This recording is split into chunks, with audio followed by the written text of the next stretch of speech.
Okay, and our next presenter is Haneen Alsuradi on the language of touch.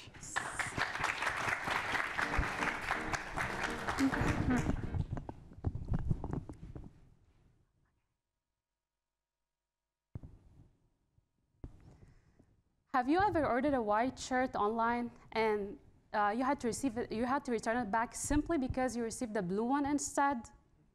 Very unlikely. Now, how many times you ordered a shirt online and you had to return it back because you did not like how it feels on your skin?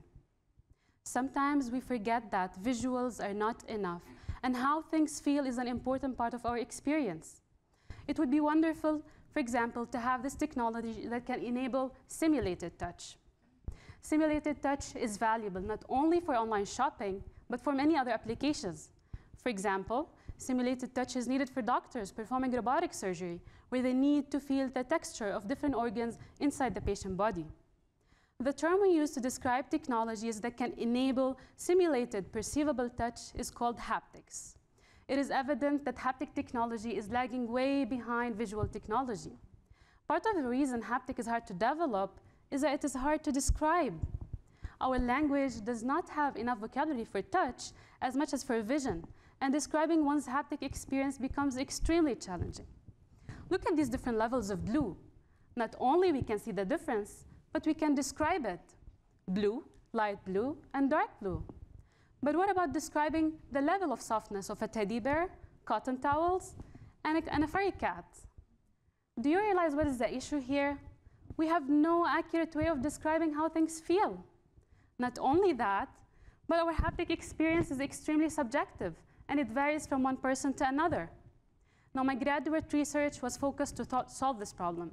How can we evaluate our haptic experience accurately to better help haptic technology designers?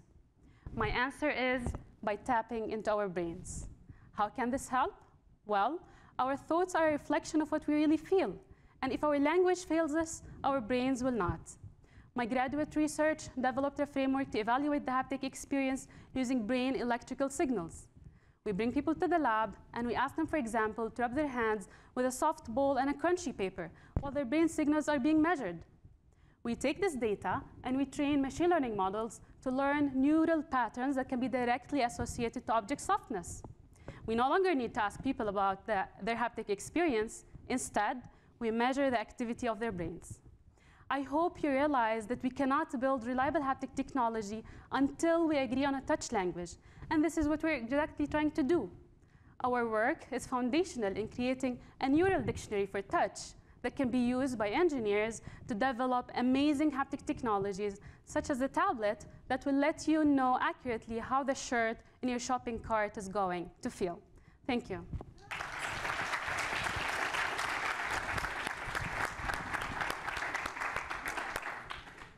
Thank you, Haneen.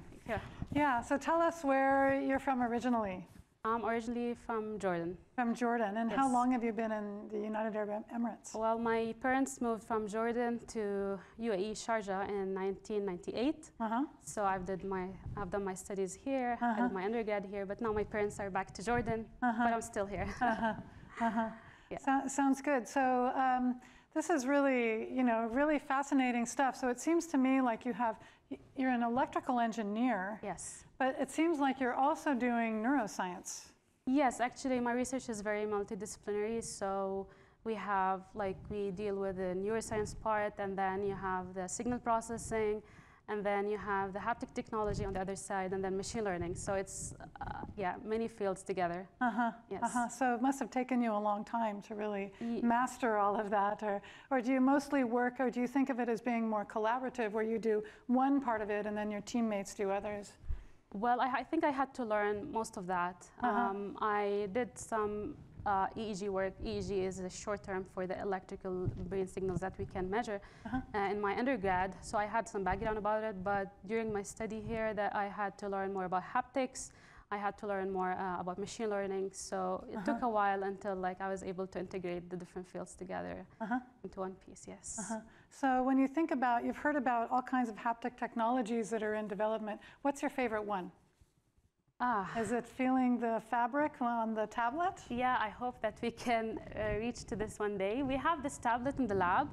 it cannot, you cannot still feel like the texture of different fabrics because you will need a technology that can translate the fabric sensation into an actual, actuation on the tablet. But this tablet can help you feel some simple, like, sensations, like guitar strings, for example. Yeah, it can do that. Yeah, fascinating. Okay, thank you very much. Thank you.